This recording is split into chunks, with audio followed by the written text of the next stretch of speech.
말씀을 준비할 때마다 고민이 돼요. 하나는 우리 성도들이 일주일에 한 번씩 교회 와서 예배를 드리고 하나님의 말씀을 통해서 위로를 받고 힘을 얻어서 돌아가야 되는데, 위로의 말씀을 전할까, 아니면 하나님의 말씀을 가지고 잘못한 부분들에 대해서 마치 해초리와 같이 하나님의 말씀을 가지고 우리의 잘못된 부분들을 도려낼까. 그러면 또 상처도 되고 아픔도 되는데, 이런 생각들을 하면서 하나님의 말씀을 준비할 때가 많습니다. 오늘 우리의 본문 말씀은 어찌 보면 위로와 축복의 말씀일 수도 있고 또 채찍의 말씀일 수도 있습니다. 오늘 이 말씀이 우리 모두에게 주는 말씀이 되시기를 축복합니다. 살아서 역사하는 믿음. 우리의 믿음은 살아있는 믿음이 있고 죽은 믿음이 있다고 했죠. 살아서 역사하는 믿음의 특징을 한마디로 요약해라 그러면 뭐라고 할 것인가? 여러분, 살아 역사하는 믿음의 특징이 있다면 저는 영향력이라고 생각합니다. 영향력입니다. 우리의 길이요 진리요 생명이신 예수님은 그 앞에 모여든 많은 무리들과 제자들을 향해서 이 말씀을 주셨어요. 너희는 세상에서 빛이요 너희는 세상에서 소금이다 라고 말씀을 하신 겁니다. 이 말은 죄의 어둠으로 가득한 세상, 죄의 형벌로 인해서 죄와 사망의 음침한 골짜기에 있는 이 세상에 예수 그리스도의 새 생명을 입고 거듭난 피조물이 된 하나님의 거룩한 백성들에게 죄와 사망과 죄의 형벌로 가득한 세상의 모습을 우리에게 보여주라는 겁니다. 예수님을 믿지 않으면 우리가 죄와 허물로 인해서 영원히 멸망당할 수밖에 없어. 이 사실을 우리는 우리의 몸을 통해서, 우리의 삶을 통해서 보여주라는 거예요. 소망 없는 사람들을 향해서 믿음 안에서 주어진 구원과 은혜의 모습을 우리에게 보여주라고 말씀을 하신 겁니다. 제가 늘 강조한 말씀이기는 하지만 우리의 믿음은 항상 나 중심의 믿음이어서는 안 됩니다. 이 믿음을 소유했던 한 사람이 이스라엘의 첫 번째 왕인 사울 왕입니다. 우리는 보통 사울 왕 하면 믿음으로 출발해서 불신앙의 저주로 비참한 죽음을 당한 왕, 그 왕이 사울 왕이다 이렇게 말을 하죠. 그렇게 생각하고 있습니다. 그런데 사울 왕은 우리 생각과 같이 그렇게 변질된 믿음의 사람이 아니었어요. 우리 목사님 뭔 소리를 그렇게 하시죠? 사울은 믿음으로 출발했다가 불신앙으로 망한 사람이다 그렇게 말을 하는데, 목사님 그게 무슨 말씀입니까? 여러분 잘 들어보십시오.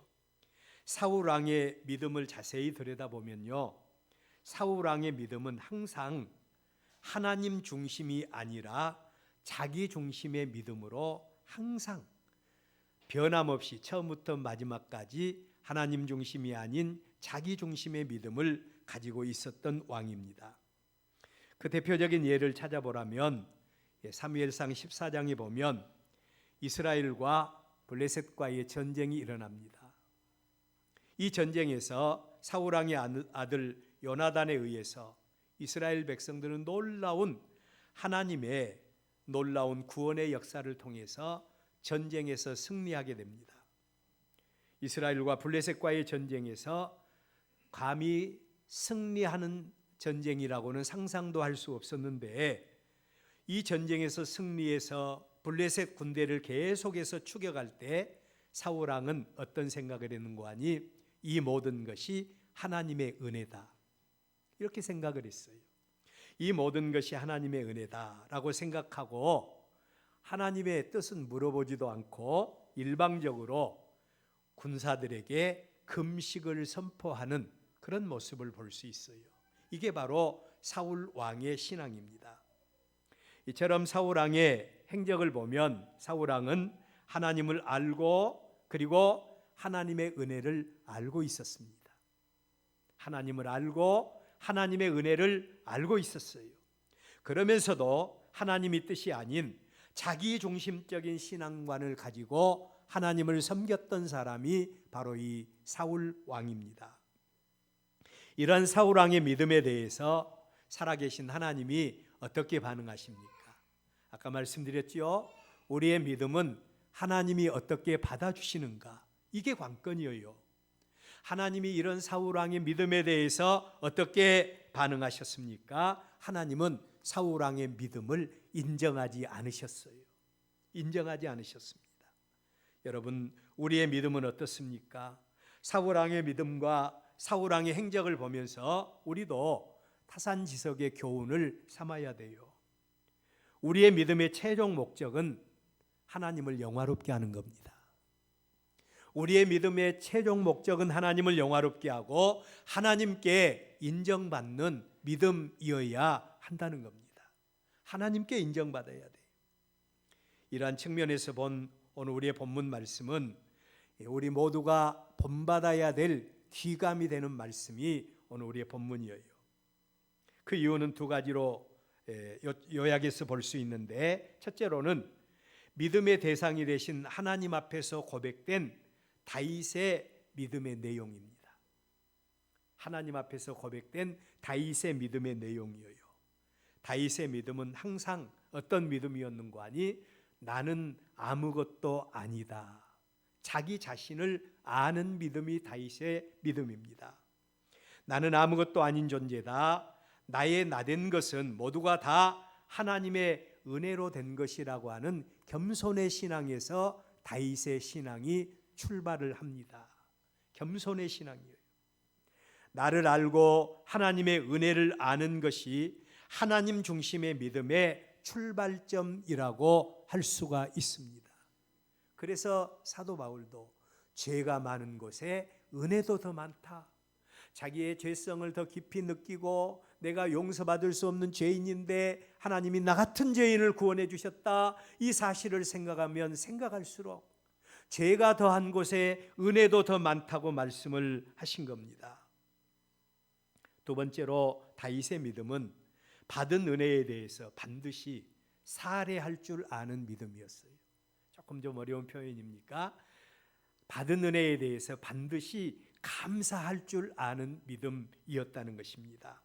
사무엘하 6장에 보면 다윗은 한 나라의 왕으로서 왕권을 확립하고 강하여서 왕 중심의 나라, 왕국을 세워야 되는 이런 중요한 이런 상황을 맞이하게 됩니다. 그런데 그러한 상황 속에서도 다윗 왕은 그 백성들에게 먼저 누구를 바라보게 했는가 하니 하나님을 바라보게 합니다.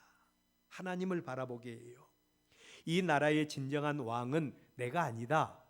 아니, 한 나라의 왕으로서 백성들에게 존경을 받아야 되고 그리고 또한 모든 백성들에게 의심할 수 없는 왕으로서의 존중을 받아야 될 그 왕이, 이 나라의 진정한 왕은 내가 아니야. 이 나라의 진정한 왕은 만군의 하나님이시다. 그런데 이스라엘 백성들 가운데 하나님은 어느 부분에 속해 있습니까? 아직도 한쪽 변방에 속해 있다는 겁니다. 저는 이 말씀을 들을 때마다 나를 많이 돌아보기도 해요. 나에게 하나님은 어느 정도에 계신가? 나에게 하나님은 내 마음속 중심에 계시고 나의 삶의 목적이 하나님을 영화롭게 하고 하나님께 영광 돌리는 그런 믿음을 가지고 있는가? 아니면 하나님은 한쪽 구석에 계시고 그리고 또한 내 그냥 뒷주머니 정도나 위치에 계시면서 내가 필요할 때만 하나님을 꺼내서 내가 하나님 앞에 부르짖는 그런 믿음을 가지고 있지 않는가? 나 자신을 그렇게 늘 들여다볼 때가 많이 있어요. 우리에게 하나님은 어느 정도의 위치에 계십니까? 중심에 계십니까? 생명보다도 더 귀합니까? 먼저 그의 나라와 그의 의를 구하기 위해서 나의 모든 것을 희생하고 헌신할 수 있는 준비가 되어 있습니까? 그 중심에 하나님이 계신 사람인 줄로 믿습니다. 다윗이 바로 하나님께 나의 나 된 것이 하나님의 은혜로 된 것이라고 생각하고 하나님을 이스라엘을 중심으로 모셔드리기 위해서 군사를 모으고 영광 중에 하나님의 법궤를 다윗성으로 모셔오는 다윗의 모습이에요. 오늘 우리의 본문의 직접적인 배경도 보면 하나님의 은혜로 내가 왕이 됐어요. 우리 모두도 하나님의 은혜로 살고 있습니다. 여러분, 우리는 한 치 앞도 내다볼 수 없잖아요. 어제 그렇게 나하고 가까이 교제하고 그렇게 잘 나간다고 큰 소리 빵빵 치던 사람이 오늘 갑자기 우리에게 부고를 보내오는 경우도 우리 주변에 많이 있잖아요. 우리는 한 치 앞도 내다볼 수 없어요. 하나님, 내가 나의 나된 것이 하나님의 은혜라는 사실을 믿으시기를 바랍니다. 다윗이 생각하기를 하나님의 은혜로 왕이 된 자신은 백양목궁에 살고 있는데 하나님의 법궤는 아직도 장막 가운데 머물러 있다는 사실을 바라보게 된 겁니다. 그래서 다윗의 마음속에 너무 마음이 아팠어요. 저도 전에 제가 어떤 교회에 있을 때 그 담임 목사님, 제가 부목사로 있을 때 담임 목사님이 교회의 모든 것들은 항상 최고의 것으로 해야 된다, 뭐 그렇게 이야기를 하고, 이분은 최고의 것으로 교회의 모든 성물은 준비를 해야 된다는 그런 원칙이 있었어요. 근데 저는 생각하기를, 저는 실용적인 사람이기 때문에 뭐 꼭 그럴 필요가 있냐, 적당한 선에서 하나님의 교회를 섬기는 거 좋지 않느냐, 그렇게 생각할 때가 많아요. 근데 이 다윗의 모습을 바라보면 그렇지 않은 것 같아요. 하나님을 향한 열심이 얼마나 대단했기에 내가 하나님의 법궤를 바라보니까 아직도 하나님이 만나주시고 하나님이 은혜 주시고 하나님이 역사해 주시는 그 하나님의 법궤는 장막 가운데 머물러 있는 줄 알고 하나님의 성전을 지어드려야 되겠다. 너무너무 마음이 아파서 이런 마음의 결단을 하는 모습을 바라볼 수가 있습니다. 이런 다윗의 마음의 중심을 살아계신 하나님이 보셨지요. 살아계신 하나님이 보시고, 그리고 다윗을 통해서 하나님은 마음껏 영광을 받으십니다. 우리의 드리는 예배와 우리의 드리는 헌신과 우리의 드리는 봉사를 통해서 살아계신 하나님이 마음껏 영광을 받으셔요. 그리고 영광 받으신 하나님은 그들에게 복 주시기를 원하십니다. 그 말씀이 오늘 우리의 본문이에요. 그래서 저는 오늘 복의 통로가 된 믿음의 사람에 대해서 여러분에게 같이 말씀을 나누려고 그럽니다. 첫째로, 축복의 통로가 된 믿음. 여러분, 어떤 믿음이라고 생각합니까? 축복의 통로가 된 믿음, 어떤 믿음입니까? 믿음의 대상이신 하나님이 인정해 주시고 하나님이 친히 영광 받으시는 믿음이 바로 복의 통로가 되는 믿음인 줄로 믿으시기를 바랍니다. 우리가 구약의 이스라엘 백성들의 신앙생활에 대해서 가끔 오해를 할 때가 많이 있습니다. 이스라엘 백성들은 기본적으로 그들 가운데 관계해 주셨던 하나님에 대한 믿음을 변함없이 가지고 있었던 사람들이 이스라엘이에요. 아니, 어떻게 그렇게 하나님만 섬겨야 되고 하나님의 은혜를 많이 받은 자들이 왜 그렇게 하나님 앞에서 하나님을 버리고 우상을 섬기고 또 하나님을 버리고 죄를 짓고 왜 그렇게 했는지 모르겠어. 이스라엘은 그렇게 무딘 백성인가? 우리는 이렇게 이스라엘을 오해합니다. 그런데 그들은 하나님의 은혜로 기적 같은 은혜도 체험을 했고, 또한 그들은 하나님의 율법을 직접 받은 자들이고 그 나라의 진정한 왕이 하나님이시다, 이 사실을 그들은 뼛속 깊이 알고 있습니다. 저는 목사이면서도 가끔 사주에 대해서나 관상에 대해서나 아니면 또 여러 가지 점에 대해서나 이런 것들에 대해서 전혀 믿지 않아요. 전혀 그것들을 부인해요. 그러면서도 그런 것들에 대해서 친근한 마음을 가지고 있을 때가 있어요.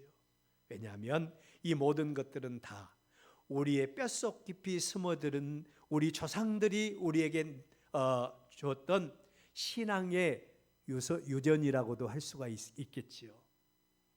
이스라엘 백성들은요, 하나님을 그들이 떠나 살면서도, 아니 하나님의 거룩한 백성으로서 그들의 마음속에는 뼛속 깊이 하나님이 우리의 아버지시고 우리는 믿음의 조상이고 우리는 율법의 주인이고 우리는 하나님의 거룩한 백성이고 하나님의 말씀대로 살아야 한다고 하는 그런 마음이 이스라엘 백성들의 마음속에는 심어져 있는 겁니다.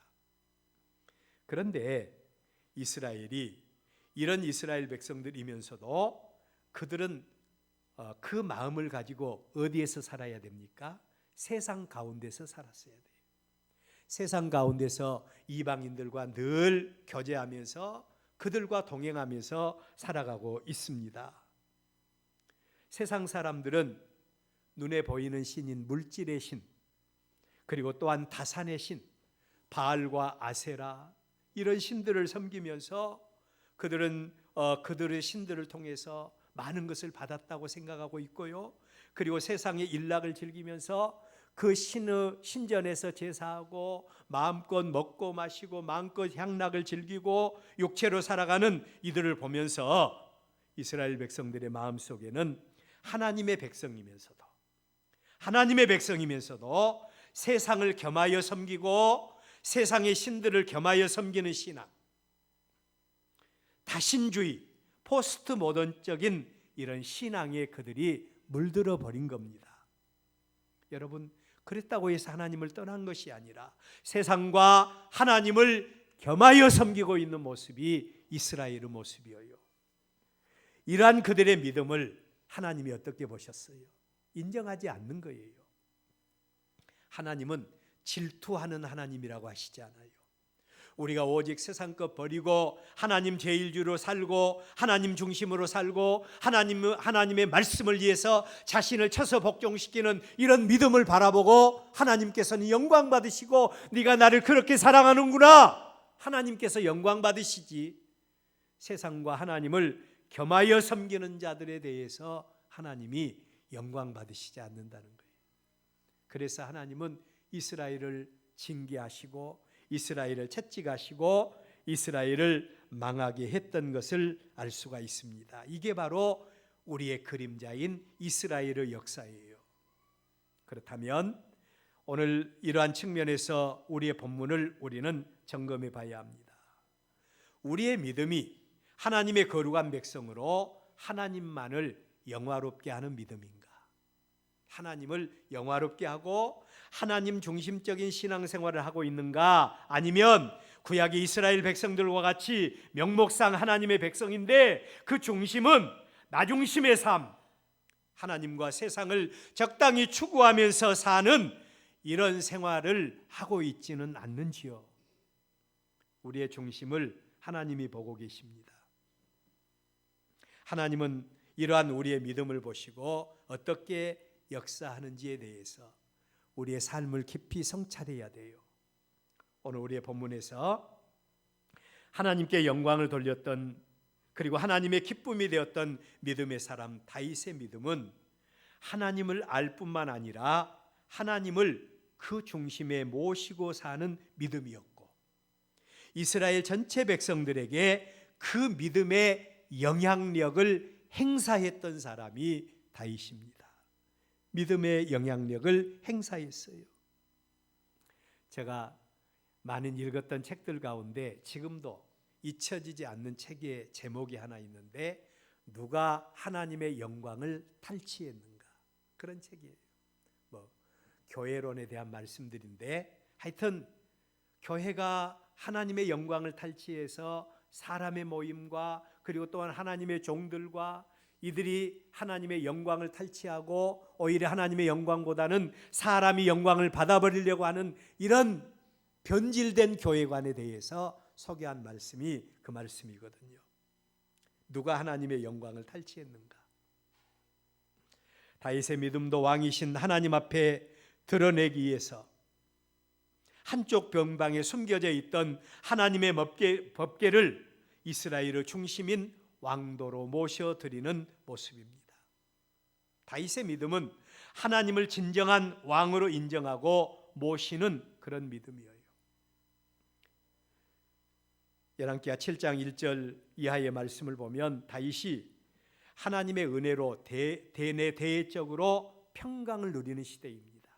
평강을 누리는 시대이고 자기는 백양목궁에 지은 왕궁에 살고 있는데 정작 이스라엘 왕이신 하나님은 아직도 장막 가운데 머물러 있는 모습을 보고 너무 마음이 아픈 겁니다.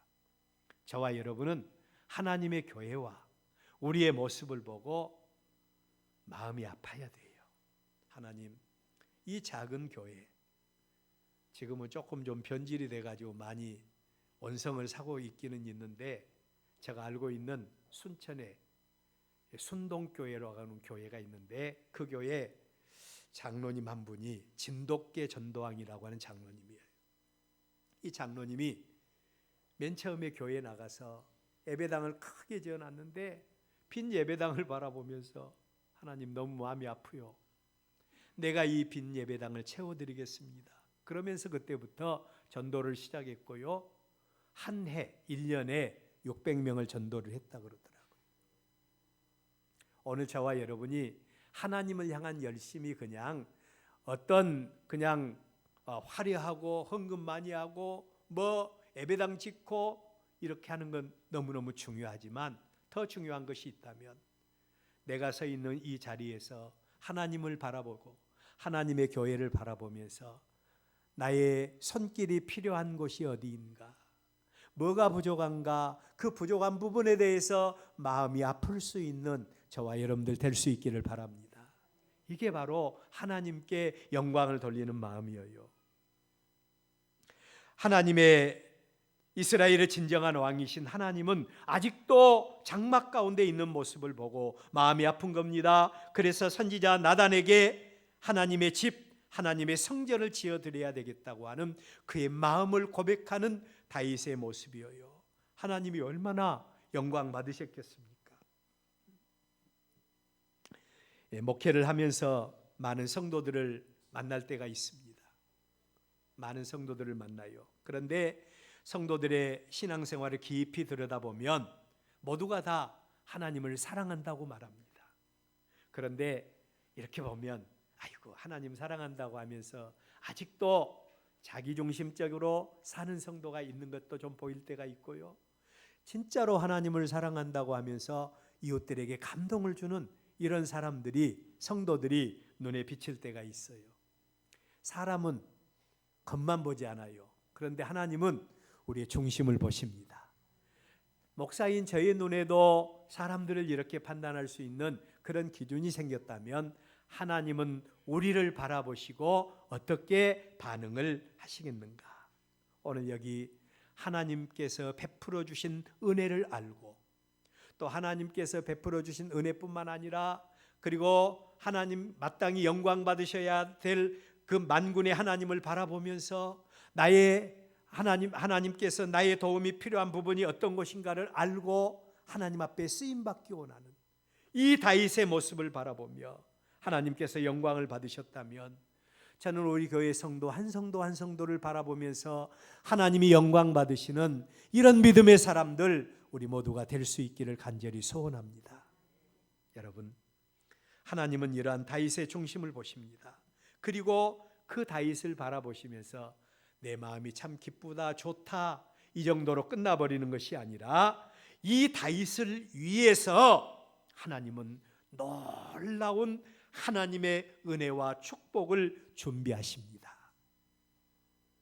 우리가 생각할 두 번째 말씀은요, 다윗 왕의 열심을 중심을 보신 여호와 하나님의 축복에 대한 언약의 말씀이에요. 오늘 우리의 본문에서 만군의 하나님은 다윗을 위해서 그냥 다른 건 다 약하고 세 가지 축복을 약속하십니다. 여기서 우리가 기억할 것은 하나님만이 복의 근원이십니다. 하나님만이 복의 주인이십니다. 그 하나님이 다윗을 보시고 그리고 세 가지 축복을 약속을 하신 거예요. 어떤 복을 약속하셨습니까? 첫째로는 다윗의 왕권에 대한 축복입니다. 9절 말씀 한번 띄울 수 있습니까?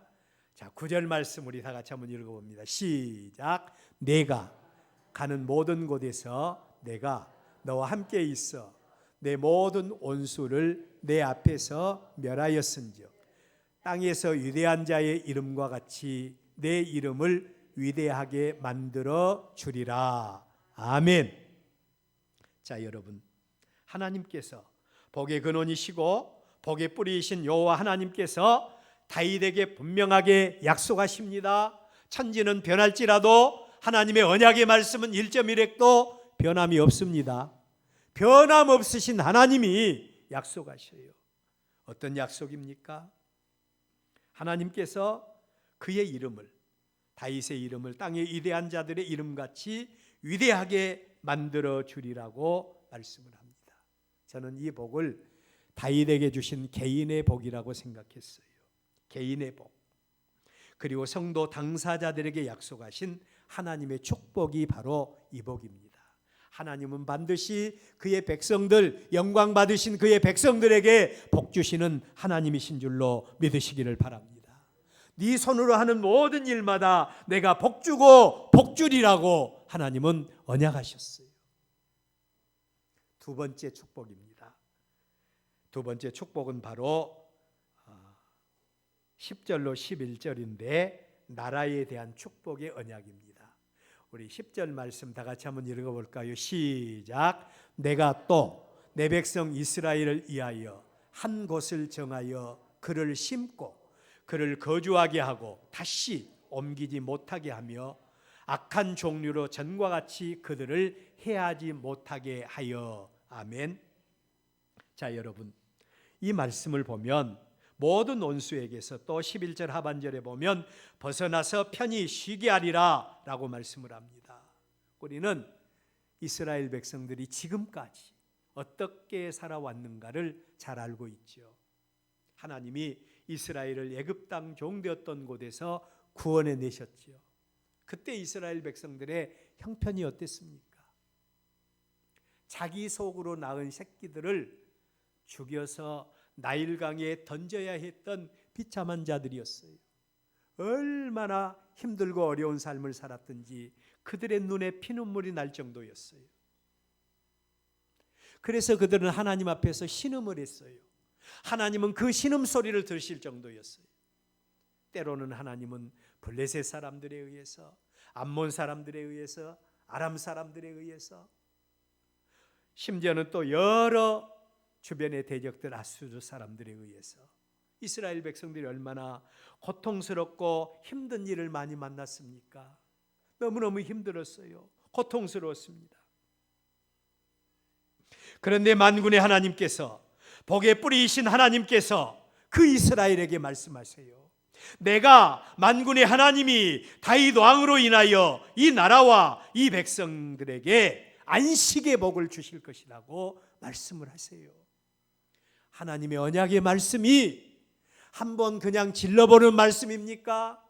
한번 약속하고 그 약속 언제 했는가 잊어버리는 그런 하나님이셔요.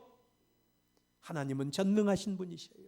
한번 약속하신 말씀은 천지는 변할지라도 1.1획도 변함이 없으신 말씀입니다. 하나님이 다시를 통해서 영광을 받으시더니 내가 너에게 복 주리라, 너가 다스리는 나라와 백성들에게 복 주시리라고 복의 뿌리이신 하나님이 말씀하신 거예요. 뿐만 아니라 세 번째로는 후손에 대한 복도 약속하셨지요.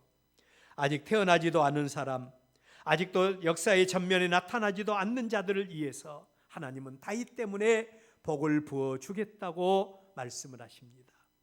저는 이 복을 가만히 묵상하면서 아직도 태어나지 않는 그의 후손들에게도 복 주리라고 했는데 이 복의 의미가 뭘까? 저는 이 복을 복의 최고봉인 인장도장이라고 생각을 했어요. 우리가 모든 계약서라든지 모든 서류를 꾸미고 나서 마지막에 인장도장을 찍지 않습니까? 하나님이 그 백성들에게 복을 약속하시는데 인장도장과 같은 말씀으로 아직 태어나지 아니하고 아직 역사의 전면에 나타나지 아니하는 그들에게도 복을 부어주겠다고 말씀을 한 겁니다. 내 소환이 차서 내 조상들과 함께 누울 때에 내가 내 몸에서 날 내 씨를 내 뒤에 세워 그 나라를 견고하게 하리라. 하나님의 복에 대한 언약입니다. 부족함이 없는 완전한 하나님의 은혜와 축복에 대한 약속이에요. 그런데 여러분, 이 복의 통로가 된 사람이 누구입니까?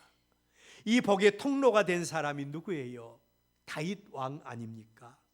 다윗 왕이 하나님의 신실한 종으로 하나님의 백성으로 하나님께 영광 돌리며 인정받는 믿음의 사람으로 살았을 때 살아계신 하나님이 그 백성들에게까지 복의 통로가 되게 해주겠다고 말씀을 하신 거예요.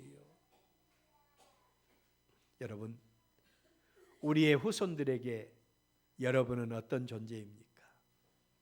여러분의 믿음을 바라보시고 나의 믿음을 바라보시고, 지금은 우리가 힘들고 지금은 우리가 어렵고 지금은 우리의 자녀들이 형편이 없는 것 같이 보이지만 하나님께서 너로 인하여 반드시 내가 너의 후손들에게 복을 부어 주리라. 축복의 통로가 되시기를 바랍니다. 축복의 통로가 되세요. 반면에 복의 통로가 되지 못하고 오히려 심판과 저주의 통로가 되었던 사람도 성경에 나와요. 여러분, 그 대표적인 사람이 다윗의 아들 솔로몬 아닙니까? 하나님의 말씀을 부인하고 주변에 많은 처첩들을 두었고 이방신들과 교제하지 말라고 했는 교제했던 솔로몬, 하나님께서 마음껏 복 주셔서 하나님의 백성들에게는 이렇게 하나님이 복 주신다고 복의 샘플로 세웠던 솔로몬이 하나님의 영광에서 떠났을 때 하나님께서 솔로몬 당대가 아닌 그 아들 당대에 이스라엘이 양쪽으로 갈라지는 비극을 맛보지 않습니까? 복의 통로가 아니라 하나님의 저주의 통로가 되었던 사람 솔로몬이에요. 북방 이스라엘의 첫 번째 왕이었던 여로보암은 어떠했습니까? 네가 하나님의 계명과 율례와 법도를 지키고 하나님의 말씀대로 순종하면 다윗의 복을 너에게 주리라고 약속했지만 축복의 통로가 될 사람이 오히려 저주의 통로가 되어서 그의 조상 여로보암과 같이 하나님을 떠나 악을 행하였더라. 이게 여로보암의 모습이에요. 우리는 어떤 통로입니까? 복의 통로입니까? 아니면 저주의 통로입니까? 하나님께서 다윗을 통해서 영광 받으셨던 것 같이 우리 모두를 통해서 영광 받으시고 우리 모두를 복의 통로로 사용하셔서 하나님께서 나 때문에 우리의 주변이 복받고 우리의 후손이 복받는 이런 은혜가 있기를 주의 이름으로 축원합니다. 마지막으로 다윗의 믿음과 중심을 보신 하나님은 오늘 우리의 중심도 보고 계신다는 사실입니다. 이 하나님 앞에서 우리는 어떤 통로의 역할을 하고 있는지, 우리 모두는 생명의 주인이신 예수님으로부터 사명을 받은 자들입니다. 너희는 세상의 빛이요 너희는 세상의 소금이 되라고 말씀하셨어요. 죄와 사망과 어둠이 왕노릇한 세상에서 복의 통로가 되라고 하는 명령입니다. 이러한 사명의 사람으로 우리는 이 시대에 어떤 믿음을 소유하고 있습니까? 어떤 믿음을 소유해야 되겠습니까? 나를 바라보고 사람들이 살아계신 하나님을 만날 수 있는 은혜가 있기를 바랍니다. 그러기 위해서는 흔들림이 없는 나 중심의 믿음이 아니라 하나님 중심의 믿음이 되어져야 합니다. 사도 바울은 디모데에게 말세에는 이런 시대가 오리라고 하면서 믿음의 모양은 있는데 믿음의 능력을 잃어버린 시대가 오리라고 했어요. 이 시대에 우리의 믿음이, 우리 한국교회가 말세에 지금 심각한 현상 가운데 직면하고 있죠. 교회가 욕을 얻어먹어요. 예수 믿는 사람들이 욕을 얻어먹어요. 왜 그렇습니까? 우리가 빛이 되지 못한 그런 연고요. 그리고 또한 사도 바울이 말한 대로 믿음의 모양은 있는데 믿음의 능력을 잃어버려서 이런 말을 우리가 듣고 있다는 사실입니다. 이 시대에 흔들림이 없는 하나님 중심의 믿음으로 너희들은 예수 믿어야 살고 하나님의 은혜와 축복이 있어야 승리할 수 있다고 하는 사실을 나를 통해서 사람들에게 흘려보내는 믿음의 영향력을 행사하는 우리 모두가 될 수 있기를 바랍니다. 두 번째로 하나님을 영화롭게 하는 믿음과 살아서 역사하는 믿음을 소유해라는 말씀이에요. 얼마 전 국민일보 미션란에 한국교회 부흥을 이끌었던 세 분 목사님이 소개가 됐어요. 그 실명을 거론하면 순복음 중앙교회 조용기 목사님, 사랑의 교회 옥하는 목사님, 그리고 또 온누리교회 하용조 목사님, 이 세 분 목사님이 소개가 됐습니다. 물론 공과도 있지만 한국 교회 부흥에 대해서 아주 지대한 영향을 끼쳤던 그런 목사님들이죠. 저는 생각해 봤어요. 나는 우리 교회에서 우리 성도들에게 어떤 목사로 비춰질까? 우리 성도들도 항상 내 마음속에 이 마음을 간직해야 돼요. 나의 가장 가까운 사람들, 내 사랑하는 남편, 내 사랑하는 자녀들에게 나는 어떤 믿음의 사람으로 비춰질 수 있을까? 어떤 믿음의 사람으로 비춰질 수 있을까? 사도행전 16장 31절, 주 예수를 믿으라, 그리하면 너와 내 집이 구원을 얻으리라고 했습니다. 내가 예수 믿고 구원을 받았으면 그 믿음의 영향력이 나를 통해서 내 가정과 내 일가 친척과 내 주변의 사람들에게 믿음의 영향력이 행사되어야 된다는 겁니다. 그들이 나를 바라보고 조용기 목사님을 보는 것 같이, 옥하는 목사님을 보는 것 같이, 하용조 목사님을 보는 것 같이, 그 사람 대단해, 정말로 믿음으로 살더니 하나님께서 그렇게 역사해 주셨어, 나도 그가 믿는 하나님 믿어야 되겠다고 하는 이 믿음의 영향력을 행사하는 저와 여러분들 될 수 있기를 바랍니다. 그래야 우리가 복의 통로가 될 수가 있습니다. 옆 사람하고 인사 한번 할까요? 우리 모두 복의 통로가 됩시다. 할렐루야. 복의 통로가 되는 여러분들 되시기를 바랍니다.